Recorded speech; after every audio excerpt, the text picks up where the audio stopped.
This is the morning weather briefing. This is for Tuesday, the 9th of July. This is James Spann.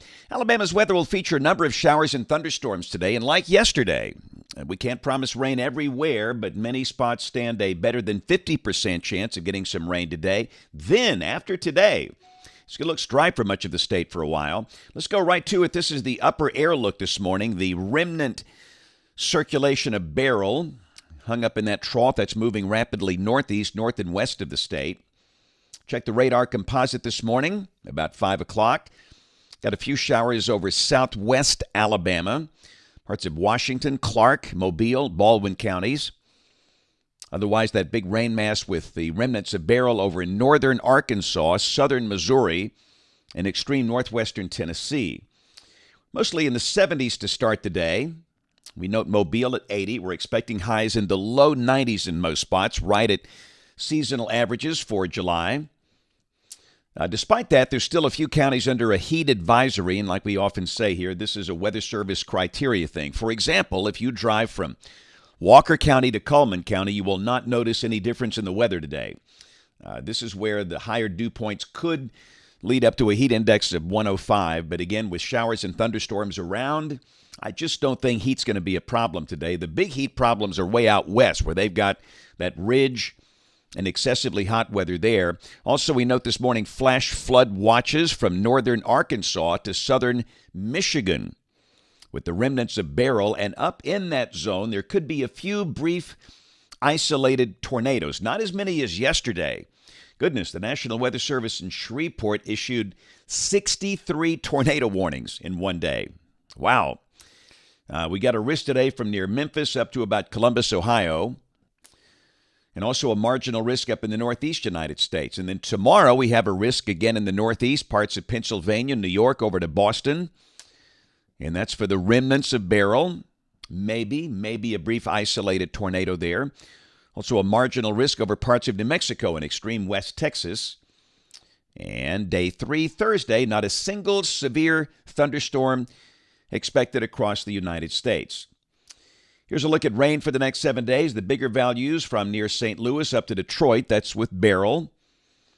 And down here, not a lot, but understand, like yesterday, these maps just are really hard to use in summer. For example, we had some spots that had over 3 inches of rain yesterday in just a couple of hours. And we might see the same thing today. But after today, again, things look dry.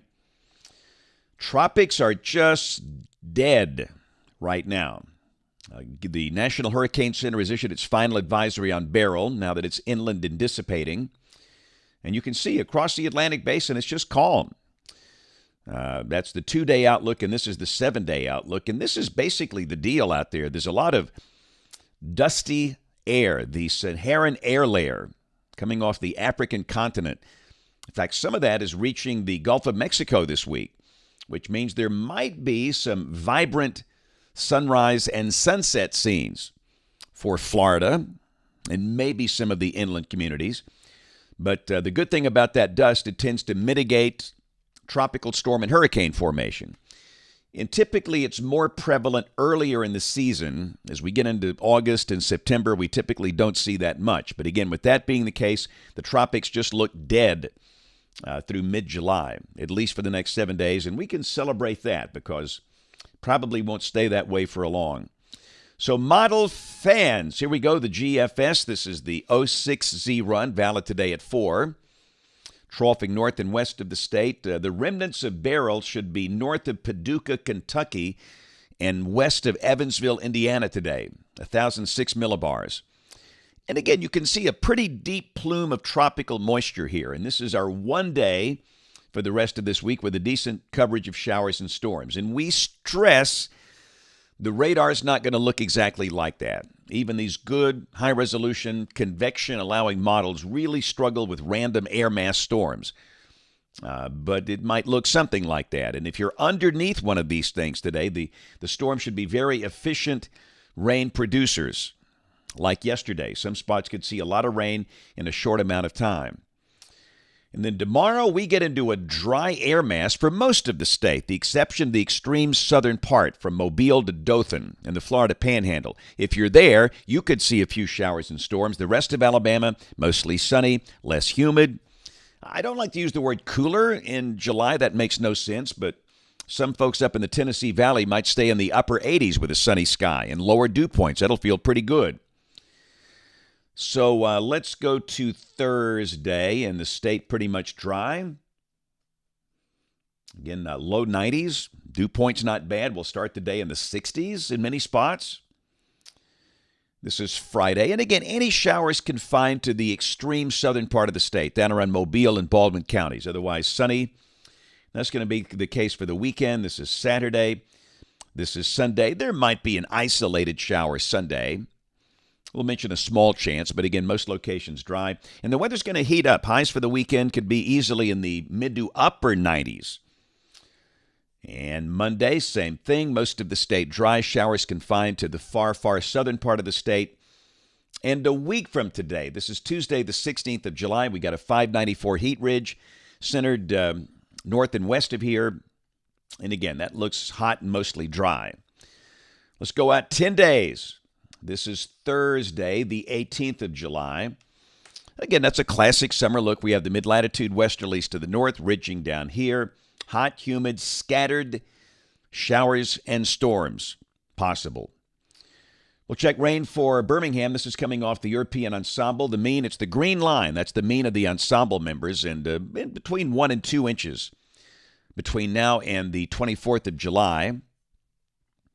Temperatures coming off the NBM, National Blend of Models. This is for Birmingham. Your number could be different than this, but you can see that we've got 92 today, 90 tomorrow. But then by the time the weekend gets here, we've got 98 on Saturday and Sunday. Mid to upper 90s all of next week, with lows mostly in the 70s. And the latest long-range guidance, July 16th through July 22nd, temperatures a little above average here. So we had some classic CLCs yesterday. Creepy-looking clouds. That's the Publix in Cullman. So you look at that, what do you report? Do you report a tornado? No, there's no tornado here. That's some scud being pulled up into the updraft. Creepy-looking but harmless. What do you report here?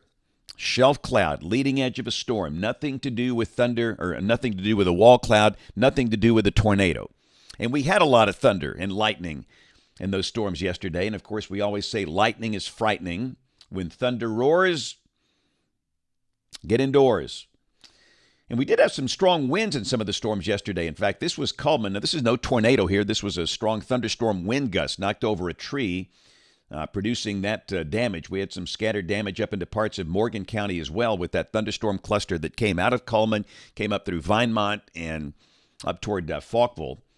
But, boy, they were good rain producers. This was a report from West Point in Cullman County. That's 3.30 inches. How about them apples? And, of course, after the rain, you get some of these very vibrant rainbows. That was up in Jackson County, up in northeast Alabama yesterday. All right, so that'll wrap it up today. Going to be at Chelsea Middle School, doing a program there called Camp Journey. This is something that the Shelby County Sheriff's Department, they do every summer. And these are for rising sixth graders, kids that are making that change from elementary school to middle school at preschool age. It's kind of a challenging time for some, and I'll get a chance to speak with them there today. Tomorrow, Capstone Village in Tuscaloosa, a retirement community there. That'll be a lot of fun. Then on Thursday, a program at the Jasper Public Library in Walker County. Friday, got a summer program at Springville Elementary School in St. Clair County. And we do have a book signing Saturday. The publisher said he promises he'll get the information to me later today. And we do believe it's going to be in Calhoun County. Here's a tease. We'll have, by the time we talk this afternoon on the video at 2:30 or 3, I should know the specifics. And, of course, we invite you to watch us on television this evening, ABC 3340 News at 4, 5, 6, and 10 o'clock. Thanks for watching. Have a great Tuesday, and God bless.